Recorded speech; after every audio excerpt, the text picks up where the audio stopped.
All right, I am back, and so I am back.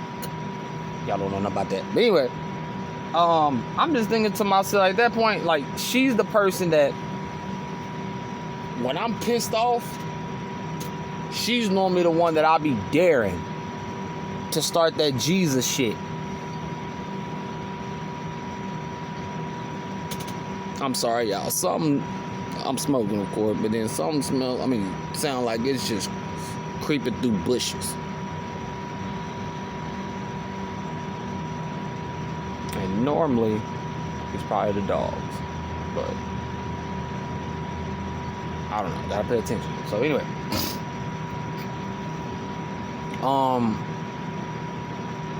yeah, she's one of the ones that I'll be like, bro, I don't,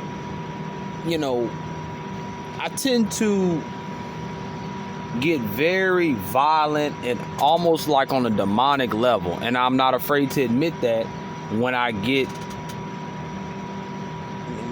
I don't want to say upset, but when I reach a breaking point, almost like today. Today was a perfect example. So, and I ain't even finished. Man, look here. So, I get off the bus and I'm walking to go sell the game. And I always got to pee at some like inconvenient time. So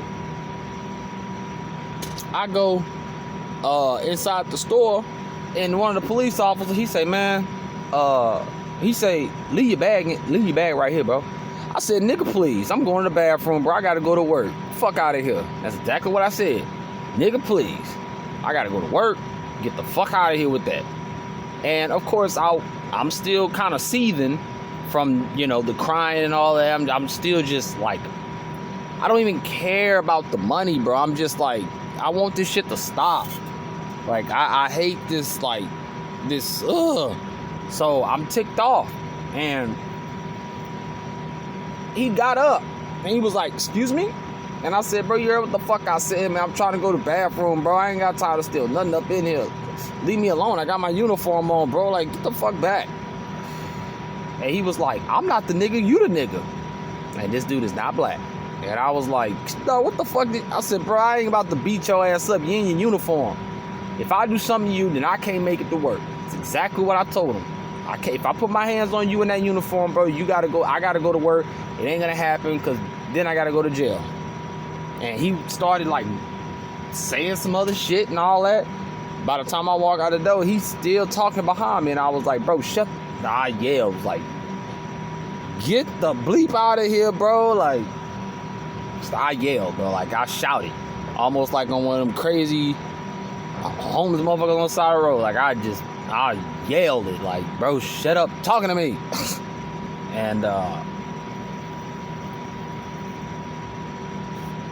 hey, Pete, Chief Pete, I told you, man. See, he one of them people, like I told you, he'll just come up missing. Like, man, what happened to that dude? They just like, I don't know. Well, I'm so braggadocious and bold. I was like, yeah, man, and that shit. Like what Gucci Mane say, put his ass in the dirt. He shouldn't have did what he did. Now he in the dirt. People don't understand, like, you got psychopaths walking around here. I'm not a psychopath, but you get my point. You talking like that, you didn't. You see, anyway. So back to this lady.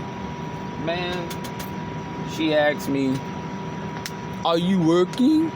And I'm just telling myself, like, dog, I'm caught in a catch-22.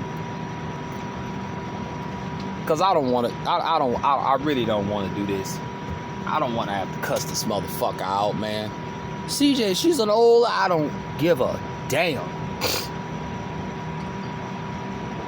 That's the bittersweetness of being Charles.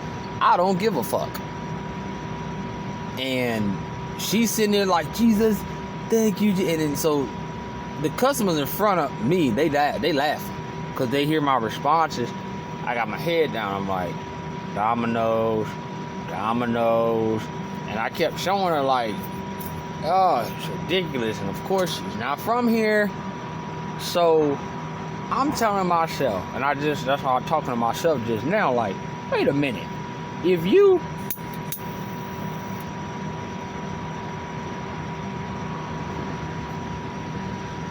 Black people make me sick.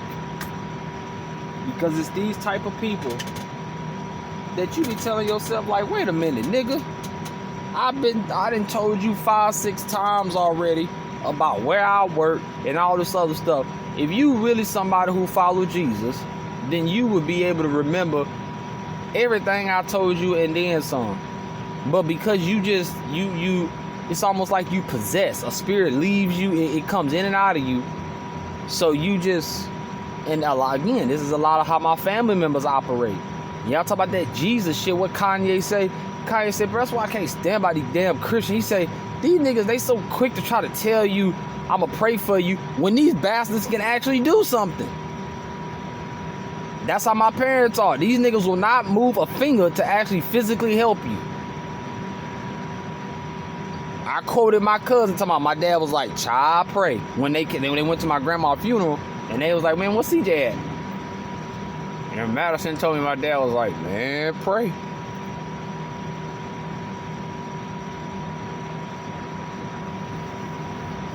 These people are spiritually gross and depleted of anything of substance when it comes to spirituality. So when these two women, bro, they keep talking about this Jesus shit and all that, this is why I be just, bro, no. I told y'all, man, it's a very few select people on this planet who either, you know, hell, I could call my life a life like Jesus. I'm really out here by myself. I didn't choose to just turn my back on my family. I didn't choose to do none of these things, man. This shit just happened like this. There have been moments where I question myself, like, I would love to ask my father, hey, man, I know you disappointed in me, but like, tell me where, like, you know what I'm saying? I'm 31. I still kind of value, you know, I value tradition.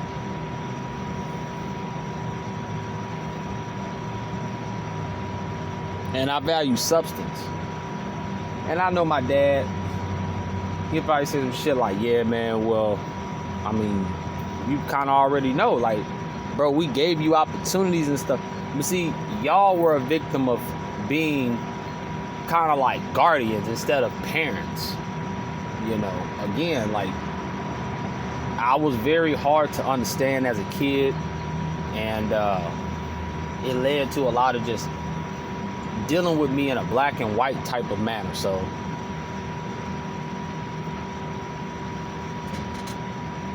on one hand, I don't give a damn about what my dad thinks, but then on the other hand, I value tradition. And I want to know, like, Dad, did I disappoint you, bro? Like, I know I disappointed you. Let's talk about your wife, man. Let's talk about, like, a lot of this shit before you die or before I die. Let's get this shit out on the table. But he ain't gonna do that. But these niggas, like I said, my dad a pastor. He'll get up there and preach the word, but then, man, me and him ain't talking damn near 2 years. How does that happen? How can I make a YouTube video and all of this, but you can't find time to just send a message like, hey, man, it's your dad, just telling you, you know, hope you're all right out here.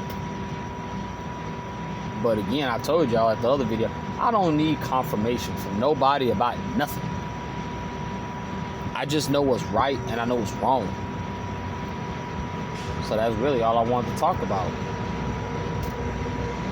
People that claim y'all love some Jesus and all this other shit, my thing is, either Jesus exists and you niggas is under some type of spell or something of something else, or the nigga don't exist and y'all niggas is under some type of spell or something. Like,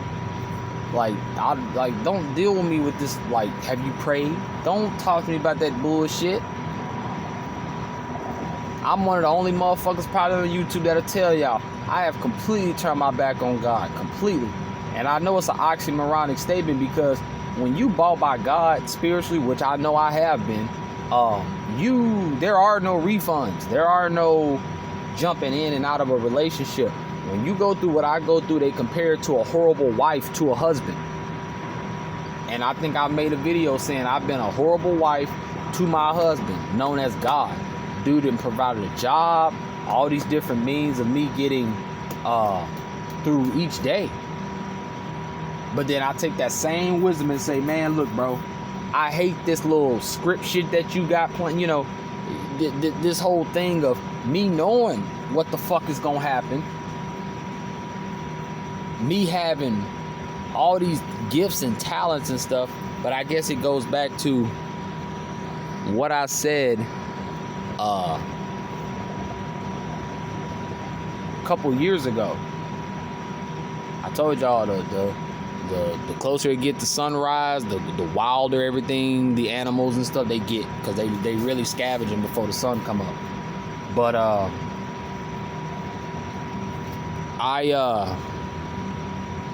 I took that approach. I said, man, I'm done with this bullshit. I'm not gonna reference you like I used to. This whole, you know, I don't have what they would call a spiritual mediator. I was given the gift of having God in a direct communication. This is why I told you I had to start making videos, because I'd sit here and be talking like this to God. Like, bro, like, you know, on a good day, bad day, whatever, I was faithful. When I say faithful, I mean I wasn't just, you know, talking about it and stuff when all was good. Nah, man, I was a legitimate Christian. You know, whatever the fuck that might be, I was that. And so that's why I get triggered when people are like, bro, man, you prayed and all that. I'm like, dog, get out of my face with that shit, bro. I'm so far convinced of it's just me out here in the inner man. What some of these niggas call inner God, and I'm a God and all that bullshit. Like, nah, bro.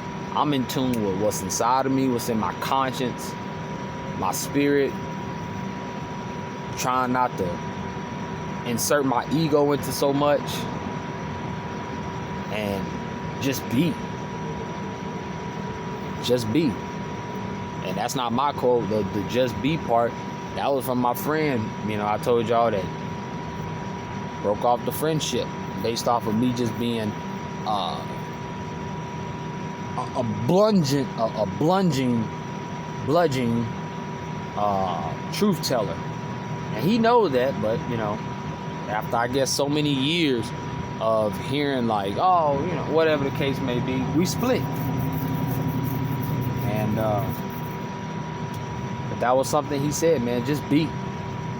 So that's gonna be it, man. I'm pretty tired from talking, and that's another thing. I get wore out from talking too much. So thank y'all so much for watching, man. I'm out.